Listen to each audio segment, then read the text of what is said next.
So I'll introduce myself. My name is Amanda Funk. I am the sales rep for Garmin for Maryland, Delaware, New Jersey, and over into Philly. I've been with Garmin for a little over 3 years, and I've been in the industry 17, 18 years, starting at Boater's World, if anybody remembers those fun stores. So we have what we have today, or I think Skip asked a little bit of an overview on the industry as a whole and what we see going on.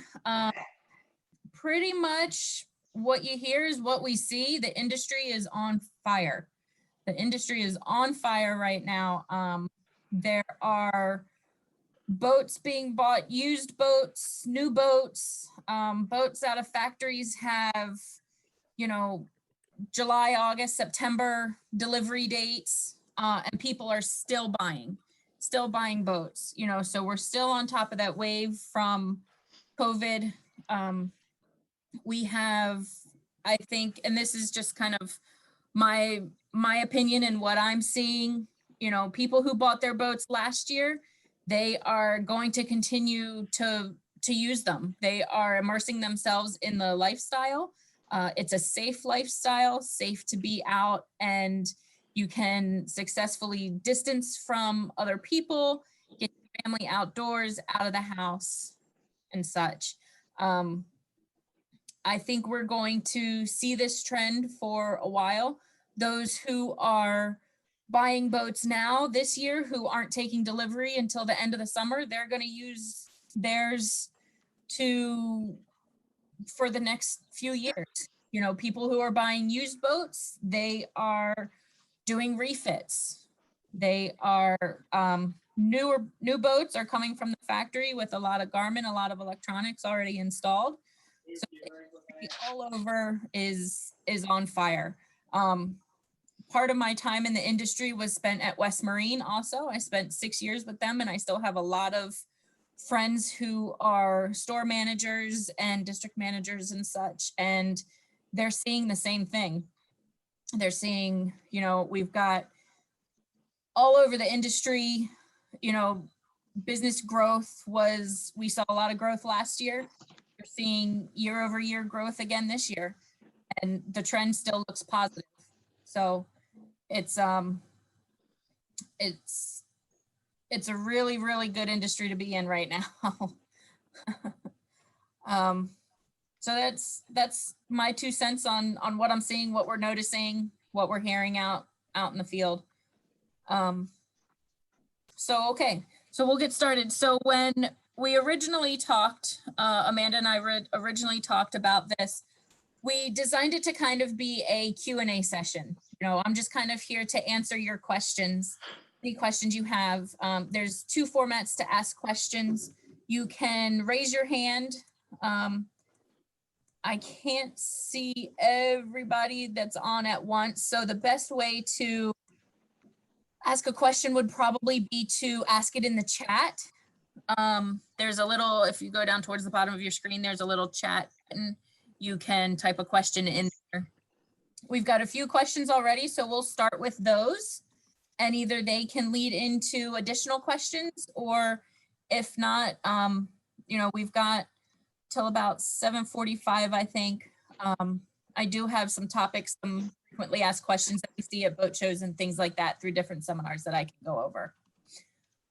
All right, so first off, we have, the first question is, we often see special notes on map on the chart plotter. How do you get the information about the special note?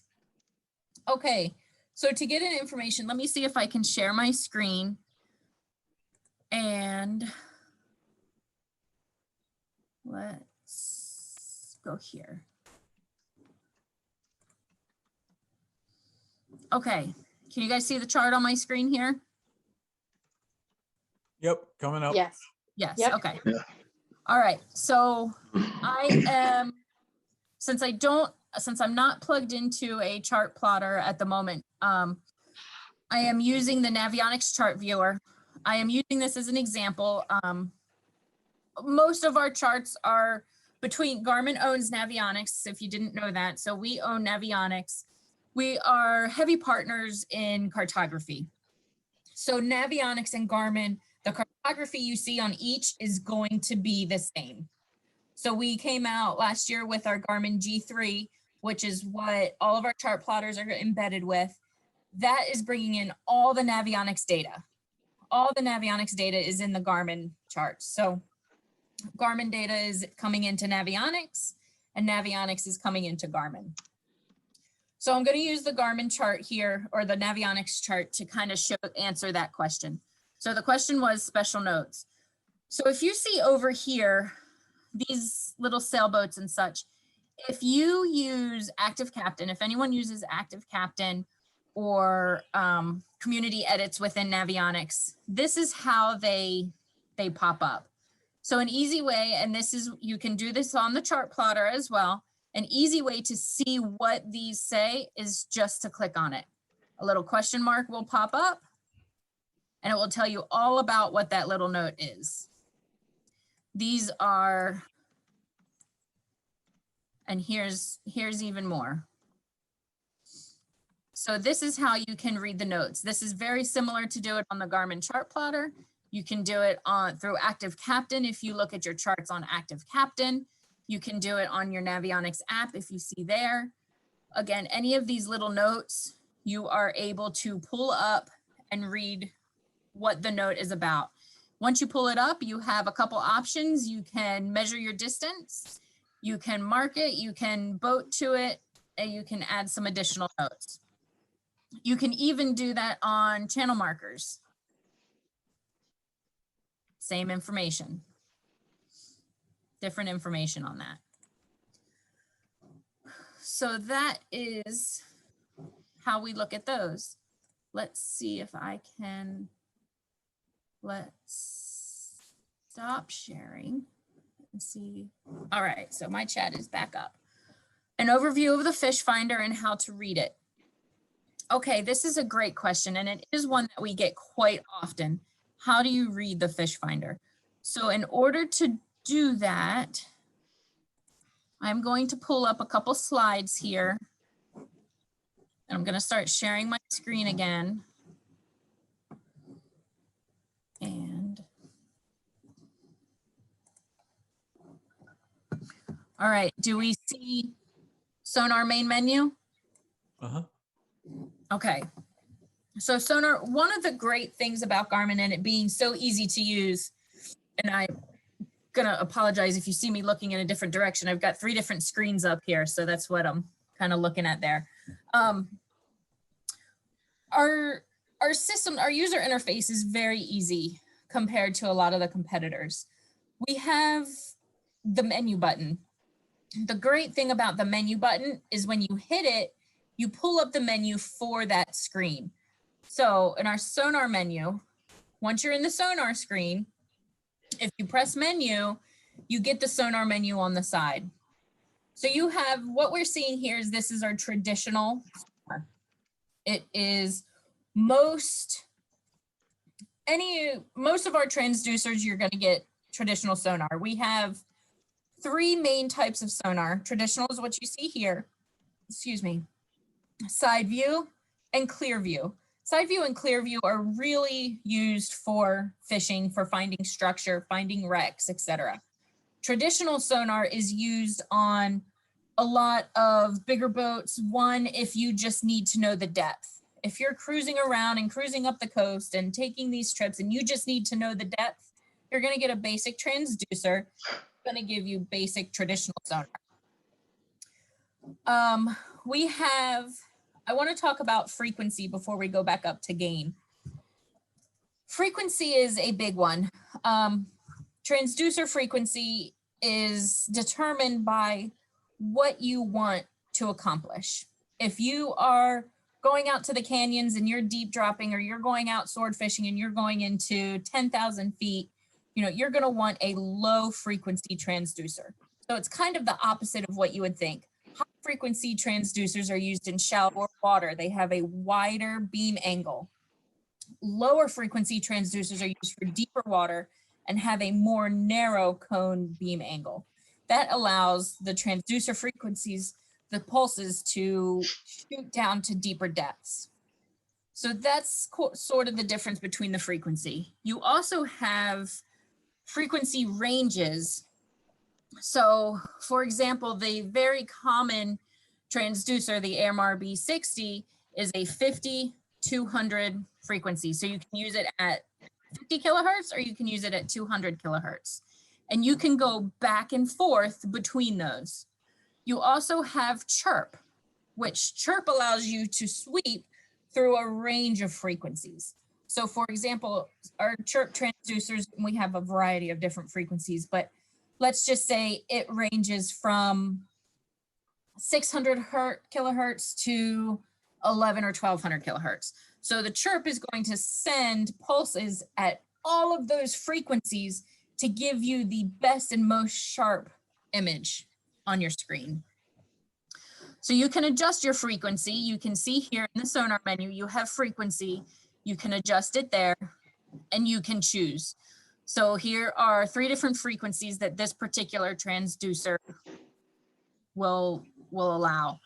You can also create presets within your frequencies, and you can set a specific frequency. There are different fish show up better in different frequencies if you're into fishing and you're fishing offshore. So you can play with it there.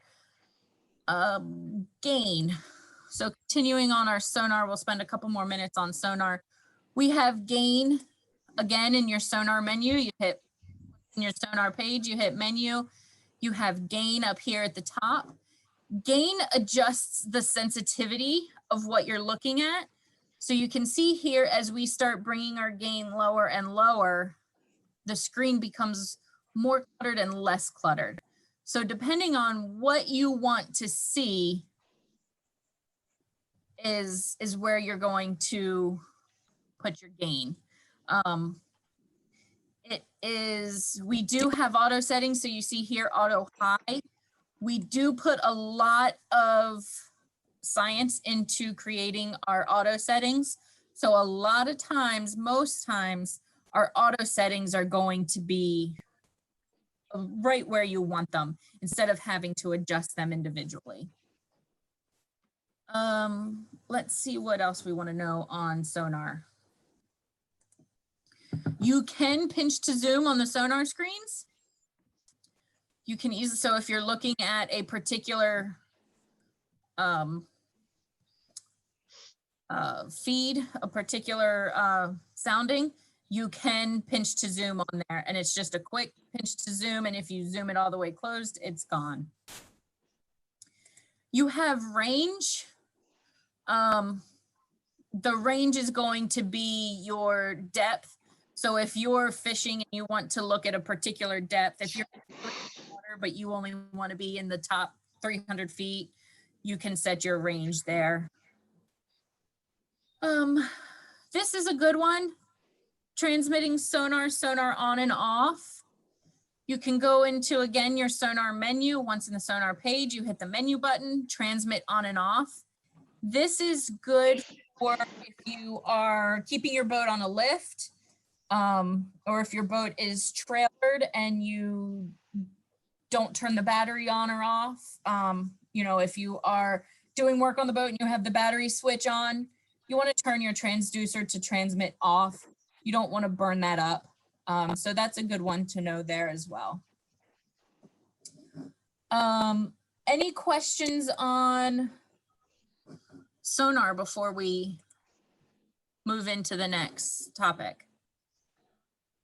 I know I'm kind of moving a little bit fast here, but I want to make sure we get to everyone's questions. Okay, good. I see a question about auto guidance. That's going to be part of my next answer. Does the transmit continue if the screen is turned off? If your screen is turned off, it should, if you have a, if your electronics are on a switch, then if you turn that switch off, then it will cut it off. If you cut power, then it will cut it off. So I believe, yes, if you turn the screen off, it should be, its transmit should be off. Okay, the next question I have is, when leaving home port, we create our track outbound. I am told there is a very simple way to retrace one's steps back to home port. Refresh my memory as how to do this on the 8612s. This is a really, really great topic that I really enjoy talking about, and it's routes, creating routes. So there's tracks and there's routes. Tracks are the breadcrumbs that are left if you're going to a particular destination and you see a little breadcrumb trail behind you. Those are tracks. You can save your tracks and turn them into routes. You can save them and turn them different colors so you can see them. But if you go out any number of times during the season, you're going to, unless you turn tracks off, you're going to create tracks every single time you go off. So for example, on my screen, towards the middle of the summer, the whole river is covered in little black breadcrumbs. So I'm up and down the river. So halfway through the summer, I have to clear those bad boys so I can even see the chart. So those are tracks. So you can, if you want to, you can clear the tracks before you leave the dock, and then you can just follow your tracks back home. What I really like to suggest is getting comfortable creating routes. Let me see if I can find a screenshot of where to find it. There's user data.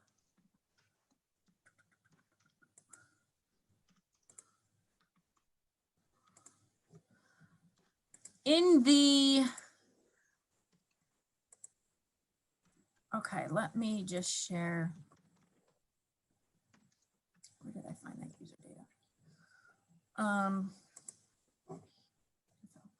Let me just share my screen here again.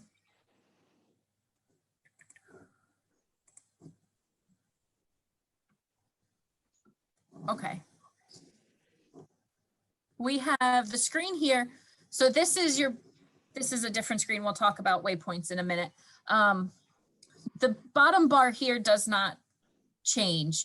Our menu button is not highlighted only because we're in a certain screen that doesn't have a menu, but the bottom button does not change. When you go into this info button, it brings up a menu on the right-hand side. It gives you waypoints, it gives you an option for tracks, it gives you an option for route. You can create a route by going into the user data and go into route. You can create a route on your tablet using Active Captain or the Navionics app. You can create it by using auto guidance, which we'll talk about a little bit more in depth. And you can create it by marking a bunch of waypoints and putting them all together. So a route is a highlighted path from point A to point B. And when you plug that route in, it gives you a magenta line or a little purple line, and that is your intended line to follow, to navigate. It will,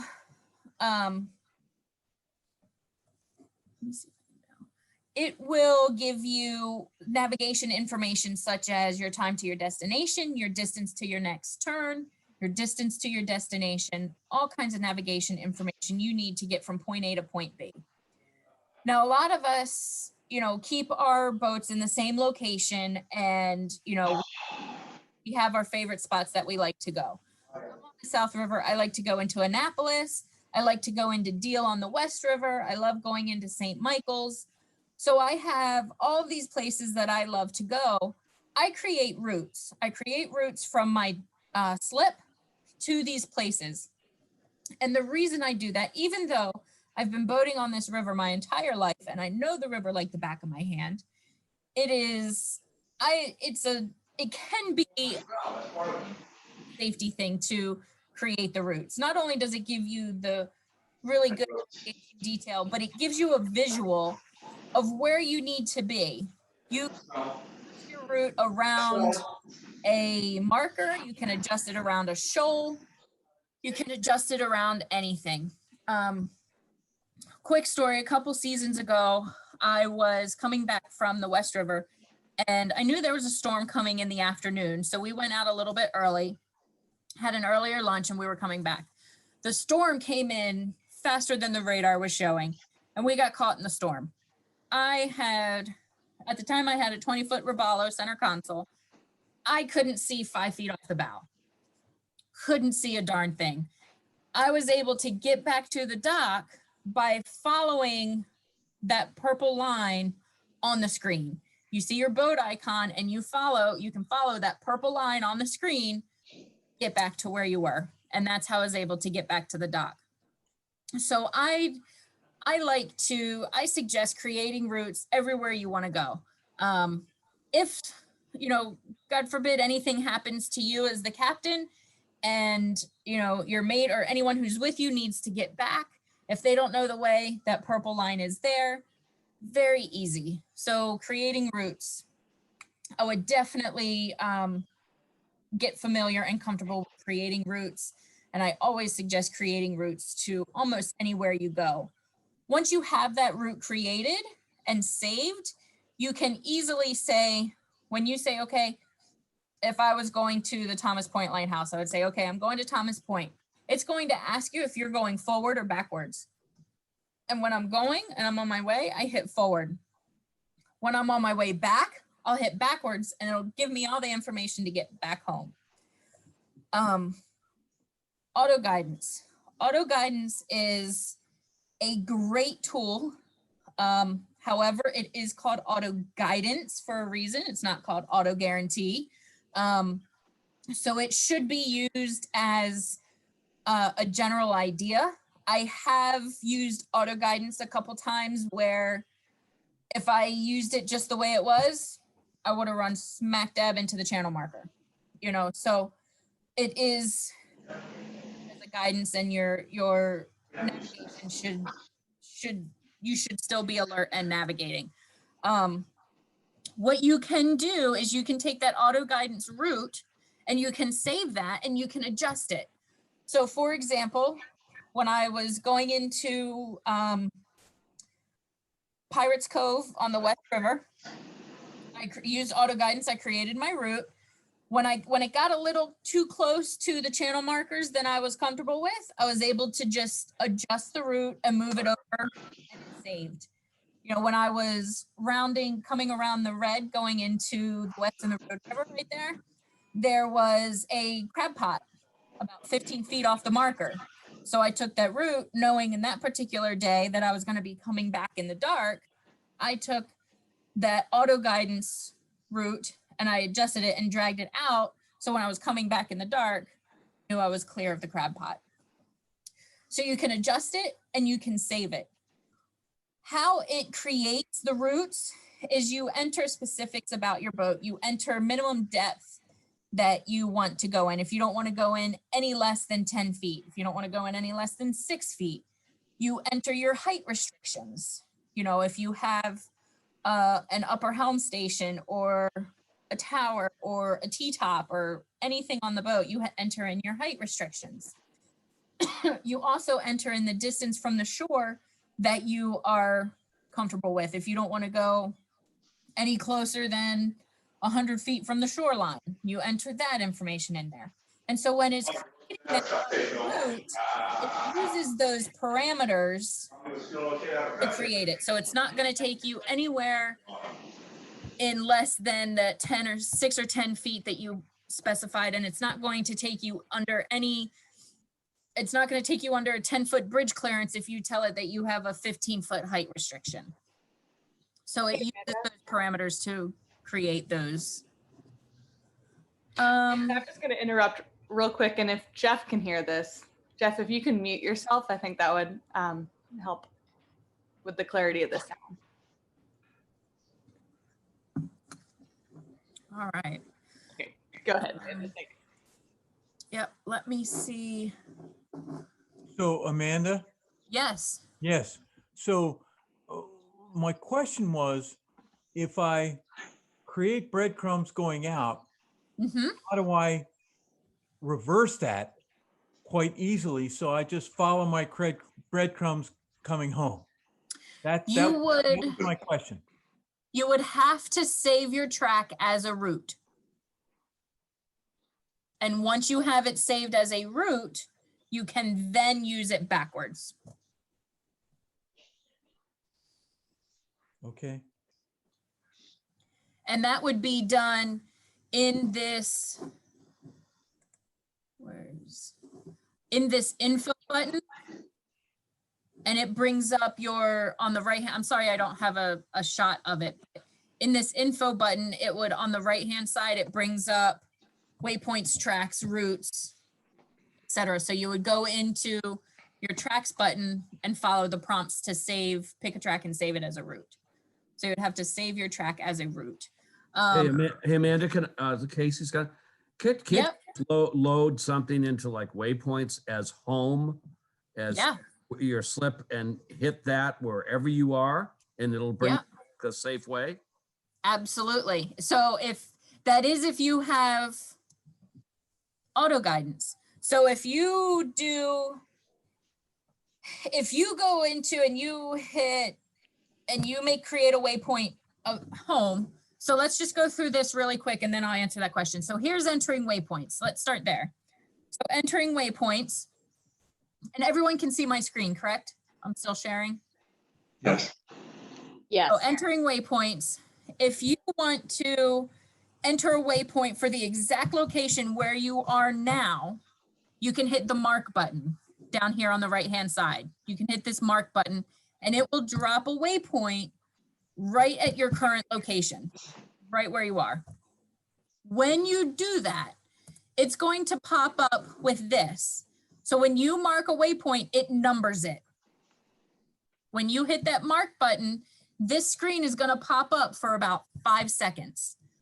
The biggest piece of advice that I can give you is take the time, hit edit, rename.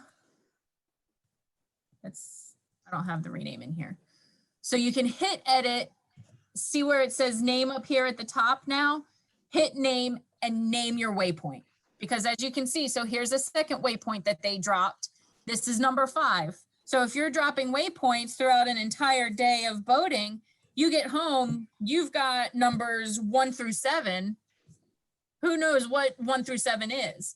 So when you mark a waypoint, take that little bit of time and name that waypoint. It's the biggest piece of advice I can give you on waypoints and routes.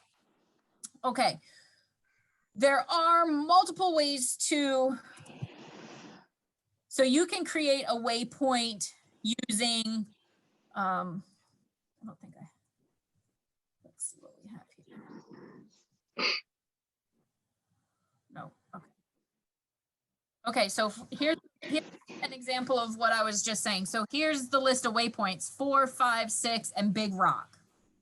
So if you're out for a day and you drop waypoints 4, 5, and 6, and you come back the next day, the next time you get on the boat, you've got no idea what those are. So right here, it looks like he marked a waypoint at Big Rock. He put a danger symbol there. You can change the symbol for all of your waypoints. So he'll know that when he sees that symbol on the screen, there's something there. You can create a waypoint using the mark button. You can create a waypoint using your chart, create a waypoint using coordinates. You can drop coordinates in and use those waypoints. So yes, as it was said, use your slip and create a waypoint, take that home, and then no matter where you are, you can go to your waypoints list. So here's your waypoints list. Again, we went into it from, see the waypoints button right down here. You can go into it from there. You can go into it from info, and then waypoints will pop up on the right-hand side. So once you select a waypoint, for example, we have Big Rock selected here. If you have the 8612s, you have 3 options: auto guidance, go to, route to. If you hit auto guidance, that's what's going to automatically create that magenta line based on the parameters that you set, and you can really easy get home from anywhere you are. Anywhere you are, it's going to use those parameters and it's going to give you a line home. Again, use your navigation skills. It's called auto guidance for a reason. And you can get home from there. Once you get home and you've stopped that auto guidance route, it's going to give you an option to save it. And you can very easily save that route. You know, it could be home to Pirates Cove, home to Dobbins Island on the Magathy, home to St. Michael's, anything like that. Again, my biggest piece of advice is create routes for wherever you go. If you use this third option here, route 2, if you use route 2, what it's going to do is it's going to draw you a straight, most direct line to your waypoint. It's going to take you over land. It's going to take you over rocks. It's going to take you over anything that's in the path of that direct straight line. You can at that point, say route 2, yes, let's go. You can at that point edit that line. You're creating turns is what it's called. You're going to add a turn and you can actually physically create that route. You know, if you want to, you know, the auto guidance might take you all the way around this particular red marker coming in the river, but you know that you can cut that marker just a little bit. So you can add that turn there. So you can add turns and you can create routes that way. And those are the two main ways to create routes. The easiest way is the auto guidance. You can also adjust it from there and just get home and then save it. Does that answer the question for you? That kind of talks about tracks and routes and I'm going to stop sharing and check the chat here. Auto guidance, cover the transmit, which you can do at the end of the route. Yeah. Is that where you would clear your old tracks also? Yes. So to clear your old tracks, you would go into info tracks and it's clear active track is the option you would select. Does this give weather updates on the Garmin? Yes, it can. If you have a GXM antenna, either the GXM 53 if you have an older boat, the GXM 54 if it is a newer one, and the weather subscriptions. So yes, you can get full weather information, get forecasts, you can get fronts, you can get sea conditions, sea temperatures, sea height, different things like that, wind direction, all of that using the GXM antennas and the Sirius subscription. Yep. Okay, let's see what I've got. One more. Let's see. What's this one?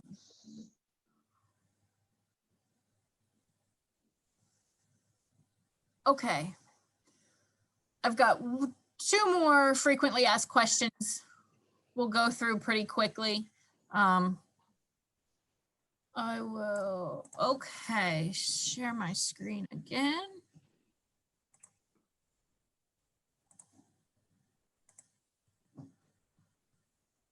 All right, so creating a combo page. So I will go down to the very end really quick just to show you what a combo page is. So this is a combo page. Combo page has multiple pieces of data on a single page. So to create a combo page, we will go into combos on the right hand side. Then we will go to menu, add combo. You can name your combo. So for example, I have on mine, I have a trolling combo and I've got the 3 screens I like to look at when I'm trolling. I have a drifting combo, the 3 screens I like to look at when I am drifting. So from here, you can name your combo. You can choose your layout. So you have a multitude of layouts that you can choose from, anywhere from one piece of data to 6 pieces of data on the screen. The 8600s will take up to 6. The smaller units will only do 4-way splits. So then once you choose your layout, all you have to do is tap the square to add the piece of information. So you're going to tap the square. Let's add your chart, your nav chart. Boom, there it is. Then we're going to tap the next one. We're going to add the fishing chart, and we want to add radar.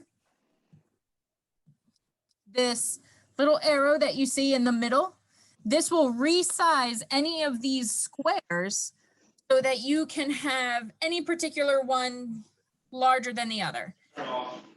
Have a 2-way split and you want... Was that a question? No. No, okay.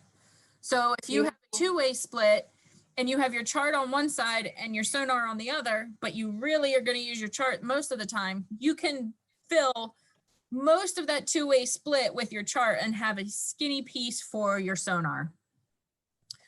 So you can keep going through here to do your combo. You can set it up here.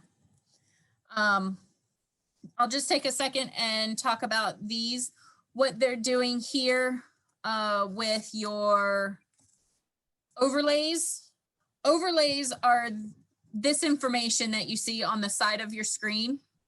You can change any of that at any time.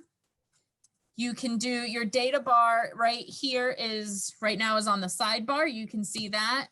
Let's say we want to move that to the top bar. So now you see our overlays are going to be on the top bar. You can change any one of those to anything you have connected to your system. You can add, what does he add next? You can add your compass tape. You can add a top bar, bottom bar. You can add a media bar. So right here, what we have is we have our 6-way split. We have our nav chart, our fishing chart, our radar, our autopilot, side view, and traditional. We've got a compass tape, our data overlays, and our media bar, which tells us what we have playing on the radio. And all of this, the information that you're going to get, if you don't have autopilot on your boat, you're not going to be able to put autopilot here. If you don't have side view, you're not going to be able to put side view here. If you don't have your stereo connected, you're not going to have that.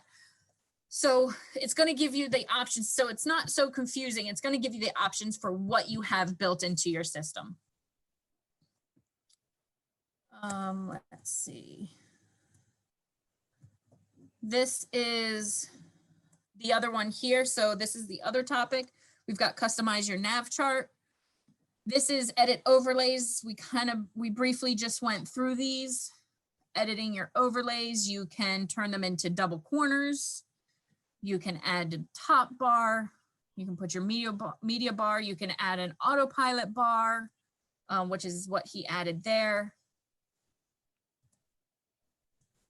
Added it to his favorite. I'm trying to see if he's got a. So those are overlays. So that's one of the other common questions is how you can change that data and that information.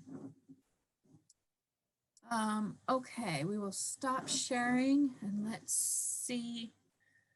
I don't see any other questions in the chat. Does anyone have any questions on what we talked about or anything else? I know we're slightly past our end time here, so we will wrap it up so we don't keep everyone too late and too long. But happy to answer any questions you have over the next few minutes.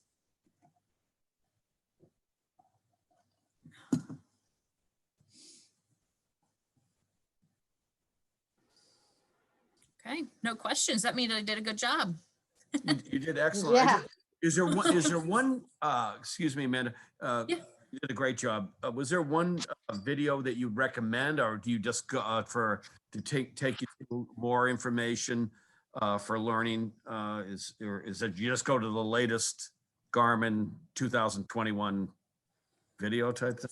So if you go into, that's a great question. If you go into YouTube and you type in Garmin webinars, there is a lot of a lot of webinars. And that's what I actually took, all these slides that we were just looking at. I took those from our user interface, our 8600 user interface webinar. So you can find those. The Sonar slides, I pulled those from our Sonar deep dive webinar. We have cartography webinars. We have active captain webinars to show you how to utilize that. Relief shading webinars. We did a webinar while we were, I would say last year was our strongest year in webinars, of course, because we were all locked down. So we did a lot of webinars to keep everyone engaged. We probably did 2 webinars a month over the last year. So there's a lot of webinars. If you search Garmin Marine webinar, and you'll see the ones that are made by us. Excuse me. You'll see the ones that are made by us, and you'll see ones that are made by, you know, somebody, you know, John Smith, who was playing on his boat one weekend and uploaded them. But there's a ton of information, and that's where I actually got these slides from. It looks like, Thank you. you're welcome. Looks like we have, if I have a question, can I send you an email? The best thing to do would be to send it to Amanda at Bosun's, and she can give you her email address or tell you a better way, and then they can relay it to me and we'll get your questions answered. Yeah. Yeah, I just want to, before we wrap up, I just want to thank everybody for coming on. I think this turned out great. And yeah, if you have any questions or need anything, you want to upgrade anything, you want to change anything, you're not sure, you know, like with the weather thing, if you want to add that, or if you're not sure if you can add it, you can always give us a call, stop by the shop, and or send me an email. My email is Haddaway, HADDAWAY @bosuns.com. Excellent. All right. Well, I will let everyone go because I know it's getting kind of late. Thank you all. Thank you all for supporting Garmin and being interested. And hopefully I see you all soon, if not on the water. All right.